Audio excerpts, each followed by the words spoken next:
Coming up on this episode of Outlook TV, Vancouver photographer Graham Spence wows us with his images. BC's restart includes the reopening of Davie Village. During COVID, you gotta go virtual. Surrey's having a virtual pride. And much, much more. Hello and welcome to Outlook TV. I'm Rebecca Wyman. And I'm Angus Pratt. Outlook TV is a queer magazine news show that brings you the stories that matter the most from coast to coast. We're going to kick it off with Transcripts Part 1. This is trans women's stories told by trans women. And our reporter Leroy Wan is there to find out what it's all about. What's up, Canada? Thank you for watching Outlook TV. My name is Leroy Wan, and today I have the pleasure to present to you the culmination of some pretty cool efforts from prominent LGBT figures in our community. Partnering with ZZ Theater, we have Transcripts 1 Women. Admit it or not, a lot of trans women do sex work, and sex workers have the right to be protected. Transcripts Part 1, The Women, is a verbatim piece. So it was compiled from over 70 interviews with trans women from around the world. And it follows the hero's journey. So we have 7 actresses telling their story about their life, about their journey of discovering their trans identity and coming into their own power. My orgasms were more intense as a boy, but what you lose down below, you gain up above. I think what makes it so powerful and so unique is that it's taken from real life experience. So there's an authenticity about the piece that just pierces the heart. And then, we've cast 7 local trans women. So there's just this extra layer of lived experience, of truth that this piece offers us. It's a beautiful window into the hearts of some individuals that often are left out of the discussion. I'm running across some crazy people, tranny chasers, men that are married or have baby mamas and girlfriends. I'm like, why would you? It's important to share trans stories because I feel like there isn't much good trans representation in the media and out there in the world. And I think it's super important that people like me who are trans get to play these roles and to share our message, because I'm much younger than most of the characters in this play. So I'm just adding a little bit of my originality and lightness to the play. So I relate to Zakia because I actually grew up and I was baptized in a Catholic church. So I resemble Zakia a lot. In a way, I feel like we're kind of almost the same person. I do pageant, she does pageant, and she loves to help the community. So I'm just super blessed to be a Zakia in this play. I mean, I guess I understand girls wanting to have sex with guys, but to me it's like kind of like a violation. I'm an out trans woman, so the fact that getting the message out that, transgender people are, all over the place and we all have different stories, just kind of appealed to me. And the character herself appealed to me because she's kind of a masculine character, and she's just trying to navigate her way through her life and her transition. At some points it's fairly uncomfortable because, you have to draw back on your own experience and you think, oh wow, that was a really uncomfortable point in my life. Again, there were some surprising moments where I thought, oh my God, I've actually said this in my own life. And were really uncomfortable for me to reiterate on stage, but you just push through it because the story needs to be told. So reporting from home, this is Leroy Wan for Outlook TV. Let's check out Vancouver's photographer Graham Spence. Yes, Graham's been capturing fantastic images of our drag entertainers for about 15 years now. Vancouver is a great city. It's got tons of community leaders and activists, including drag queens. And how do we know that? Because there are people like Graham Spence who spend their time going out and documenting all these moments in time. Today we get to find out a little bit more about Graham, why he started, and some of the amazing work that he's done. I got into photography primarily as a hobby when I lived in the West End, probably 7 or 8 years ago. But it quickly became, as I started to associate with some of the folks at Little Sisters when I first moved here, they were inviting me to some of their house parties, to their diorama parties that they would throw in their apartment, and the drag shows they would throw in their house. They'd have local drag artists come, and that captivated me. I love to be sort of stealthy and for the subject not to really see me, which can sometimes be a bit of a problem. I was very, very lucky to work with Daniel Szabo, and who works with the United Nations. And so quite a number of years ago, he approached me to help him sort of market and promote an upcoming event he was planning that had Sybil Thrasher, Marcus Mosley, Candace Churchill. The sisters appeared in my lens 8-9 years ago, and I was immediately captivated. I did a couple of photos of the sisters with Stevus through the blue veil that he was wearing, one of Sister Sweet Cherry Bum through her red veil. When I was selecting photos for this interview, it probably took me 24 hours to go through just Carlotta's, but I did choose one that I believe it sums up all the photos I've taken of her. Jim Diva at a New Year's Eve party, and he's raising a glass, and the light from the corner of the room just kind of came through the glass and sort of shone on his face. Photo of Ginny and Julie when they said their final remarks at one of the diorama parties. And that's always been a favorite of mine because they were a huge influence when I first arrived here. Somebody I'd call my fiercest extended family member, I would call her a sister of mine, Christina, and she's known as Scissor Fairy. She does a lot of charity work, and she's a huge ally for the queer community. Connie Smudge was an MC, and I probably would consider it one of my best photos I've ever taken. And I just happened to catch her right in the middle of a very dramatic pose in the number she performed. What is your next exhibition? The next one will be a series of drag artists in various colors. So I'm going to start with, I believe, red. So it'll be a drag in red. Thank you, Graham, for letting us into your photography world. This is Sister Fancy Pants, Miss Gay Vancouver 40 for Outlook TV. We're going to have to take a little break now. Stay with us.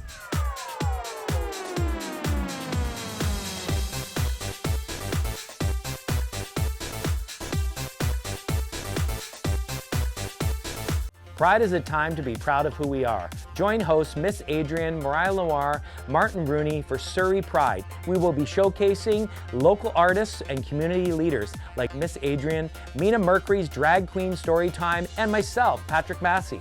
The city of Surrey will be proclaiming Pride in Surrey. You don't have to get out to be out and proud. Tune in to Surrey Pride's Facebook page June 27th at 3 p.m. for Surrey Pride.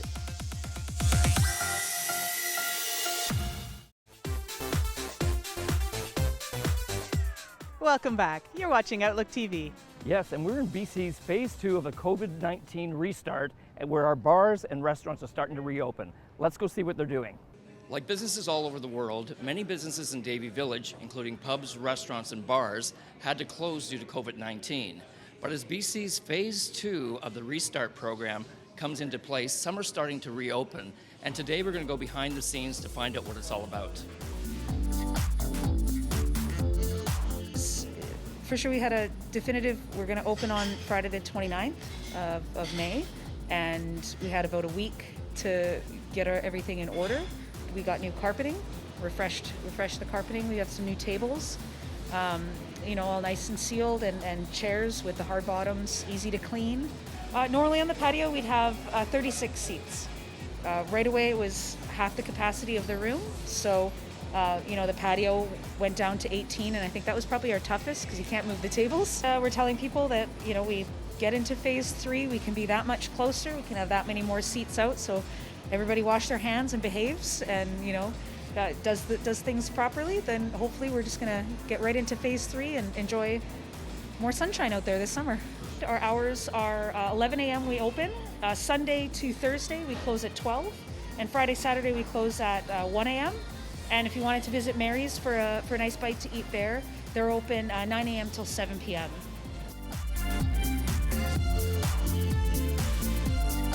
At Mary's on Davie, they had, the safety meeting. Eco Lab came in just like they did for us and showed you how to use the chemicals properly and wash your hands and just make sure that you've got the right mindset for safe practice, and spaced everything out themselves. Astrid made masks for them. From the day we closed, our associations like Able BC, the Restaurant Association, we started having meetings, Zoom meetings, in the process of going through, listening to Dr. Bonnie Henry on what was happening and what might be happening. And through that whole process, we start figuring out what might be the requirements.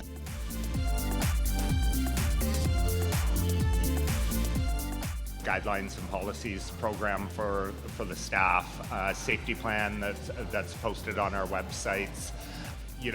ensure that the safety and well-being of the guests and patrons and staff are all well mannered and taken care of. We've set up the room with like the plexiglass barriers, ensured that proper distancing throughout the room, and that the guests upon reopening are notified of the rules and guidelines in place. Junction, we're now opening at 1 p.m. daily. Our closing hours are for sure on Fridays and Saturdays until 3 a.m. We're working with our past entertainment to see how they'll enter into the mix. Pump Jack is open at noon daily until between 2 and 3 in the morning. For Outlook TV, this is Angus Pratt in Davie Village in Vancouver. Let's head out to Surrey now. Well, not actually all the way out to Surrey, because like everyone else, Surrey's got to have a virtual Pride this year. Yes, we understand. Patrick Massey's there. The world has changed, and that means a lot of the big Pride events are not allowed to happen because of what's going on with COVID-19. But that did not stop Surrey Pride. They've gone virtual, and we are so pleased to be sitting here virtually with Martin Rooney, the president of Surrey Pride. So welcome, Martin. How are you? I'm great, Patrick. How are you? I'm very well, thank you. Good. So how did you come up with the concept so quickly to pivot to do a virtual event? Well, we had a quick meeting with the board, and it was either do nothing or do virtual, and the board agreed that we should try and do virtual. And as you know, we reached out to a professional team, Mike Keeping and Track Stars, and had a quick meeting with them. And as soon as we had that meeting, we were all in on the virtual.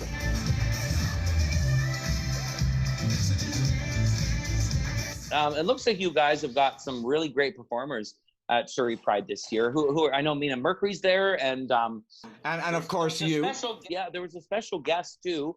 You guys really pivoted quickly with the Black Lives Matter. Yes, Ebony Fisher. Ebony Fisher, who wrote a song, is performing that. And what we've done with the last 15 minutes of Pride is we've actually done it in honor or in dedication of Black Lives Matter, because we at Surrey Pride acknowledge our white privilege, and we stand with Black Lives Matter. Also in the show, we have the great band from the White Horse Lounge, the Short Notice Band, which rocked the Plaza last year, and of course yourself, Patrick, because as I said before, the only thing that I felt we were missing in last year's Pride overall entertainment was country. So I'm really, really thrilled that you came on board with us, along with some spoken word by the youth and our elders, and public service announcements that are positive relative to the social and physical distancing that took place during COVID, and reconnecting with the youth, and obviously Mina doing drag queen story time. And last year we created an amazing closing number with Freddie Mercury, and we're really happy that Mina is opening Pride with Freddie and closing Pride with Freddie. Your guys have also even stepped it up even further. You stepped up when Langley Pride's first festival was canceled, and you guys are offering some time of your virtual event to help them out. So kudos to you guys at Surrey Pride. That's wonderful for our community. Well, thank you, because I know what it was to put on our first Pride 21 years ago, and with no help, with no assistance, with struggle in a city that was not as urbanized as it is now, right out in the back end of the city at Sullivan Hall. So I know how difficult it is. I know how disappointing it was to Langley not to be able to pull off a real-time Pride, and we were always there for Langley from the beginning. So, you know, here we are in digital mode, playing Mama or Papa to a brand new Pride, and we're really thrilled and excited, as is the board and the community, about being able to embrace Langley. I think everybody should check out Surrey Pride. It's on Saturday, June 27th. Is that correct? At 3 p.m. on the Surrey Pride Facebook page. This is Patrick Massey for Outlook TV from Surrey, BC.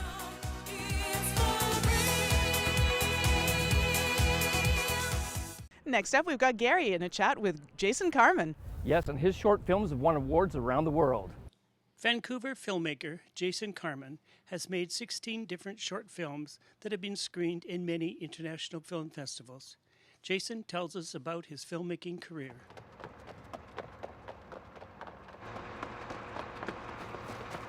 Where's Mom? They're inside. I started as a cinematographer in 2001, I took a course at Capilano College. It was an 8-month course, and that basically taught me the ropes to filmmaking. Once I finished Capilano College, I went into documentary filmmaking because it was the most feasible. As I evolved from that, I wanted to go beyond just talking heads, and I decided to take up dance filmmaking and break out of the talking head model. I wanted to get in touch with my emotional side. I wanted to be in touch with movement expression. And then after that, I went into narrative filmmaking. I did that for a few years. Both gay.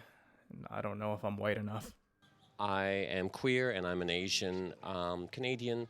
I didn't see a lot of stories of empowered gay Asian men on screen. I just felt like I wasn't worthy enough. And so by making films, I hope to figure that out, or I was in the process of figuring that out.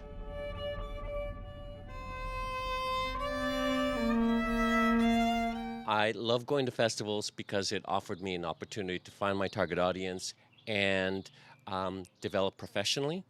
Frameline, which is the San Francisco LGBT Film Festival, CamFest, the Slovak Queer Film Festival, Inside Out in Toronto, and Toronto Real Asian. In terms of genres, I've covered documentaries, dance on screen, dramas, suspense thriller, and sports action. On the line! The one film that I'm especially proud of and that has taken me to many places is Lions in Waiting, about an Asian Canadian hockey player who gets hazed and that complicates his coming out. He finds an unlikely ally, his coach, and his coach gives an opportunity to rise in a pivotal game. And in doing so, he inspires another team member to come out. Lions in Waiting was in 35 film festivals, so it traveled the most out of my short films. And I've done about 16. This was supposed to be a three-way, now it's getting weird. Most recent film that I completed is called Camboy, and it's about a gay student who has a relationship with his sex toys, and they want the relationship to go to the next level, except he's just not ready for it. It's not about the money. This is Gary Wolfader for Outlook TV. It's time for us to take another little break now. We'll be right back.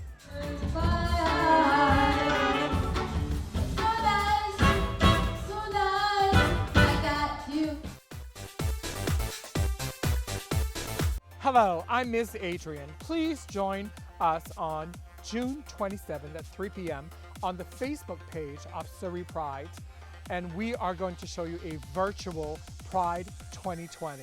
Hope to see you there.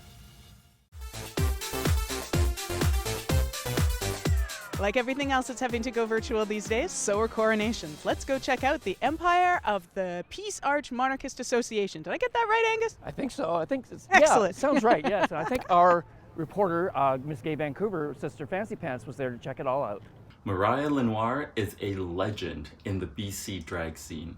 She is currently Empress 15 of the Surrey Court, but she's also been Empress 15 and 20 of the Vancouver Court. And tonight she celebrates all three reigns with her virtual fundraiser called Mariah Lenoir Free Again. Let's talk to Mariah and see what she's got in store for us.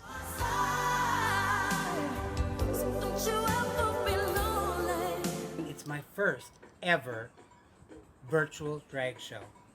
It's a fundraiser for the Jeff Mahler Food Bank, which is an HIV Hep C food bank here in our empire, Surrey, and the Empire of the Peace Arch. I also am so excited to talk about it because it's my chance to bring together all my friends. Up and down the West Coast, historic, legendary, and amazing entertainers have gathered to bring this to you.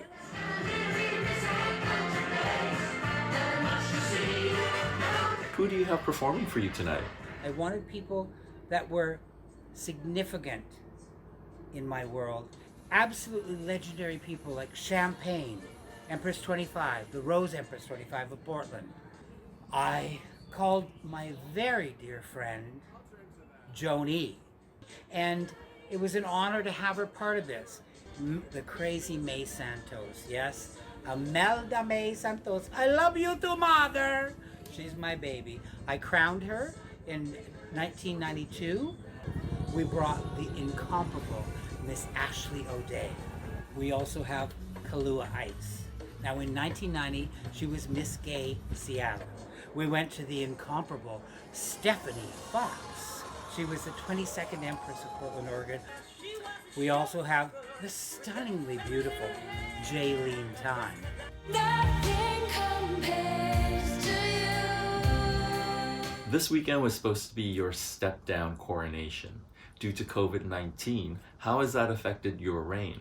We're supposed to step down May the 16th, 2020, at the gorgeous Signature Marriott right here in beautiful downtown Surrey. But that's been put off. Looks like we'll reign for another year. So, May 15th, 2021, we'll step down with I Can See Clearly Now, The Colors of the World, coronation here in the Empire of the Peace Arch.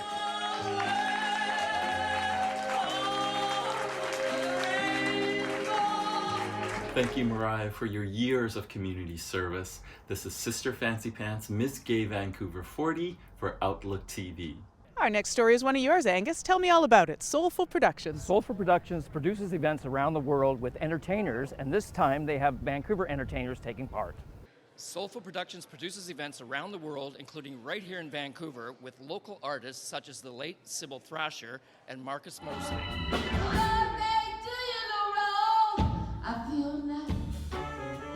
Soulful Productions, we've been doing shows since 1998 when we first formed, and it was just a small group of us: Sybil Thrasher, Candace Churchill, Marcus Mosley, and of course Willie Taylor always was part of the package. And we've been doing shows for global causes and fundraising.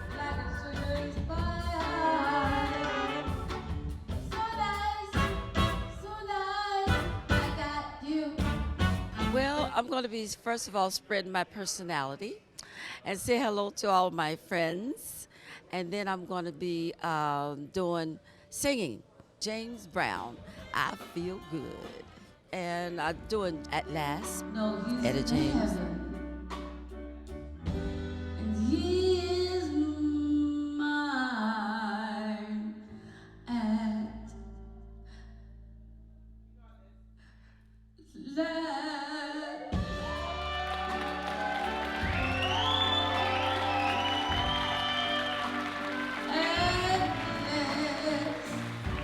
I'm from the States. I'm from Kentucky.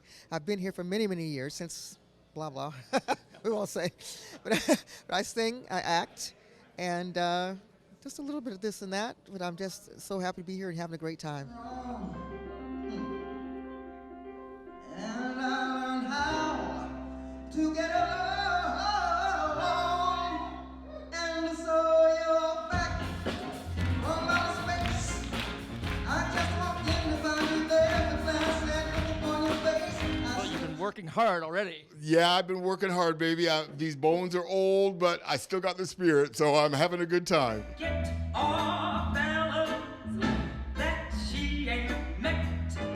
Georgia named her, Georgia claimed her, sweet Georgia Brown. My very, very first performance was part of the early Starry Night performances. Myself being gay and being part of the gay community, I, of course, was very happy to serve and to help raise money for AIDS research back then and those kind of things. And this is just a natural extension of that.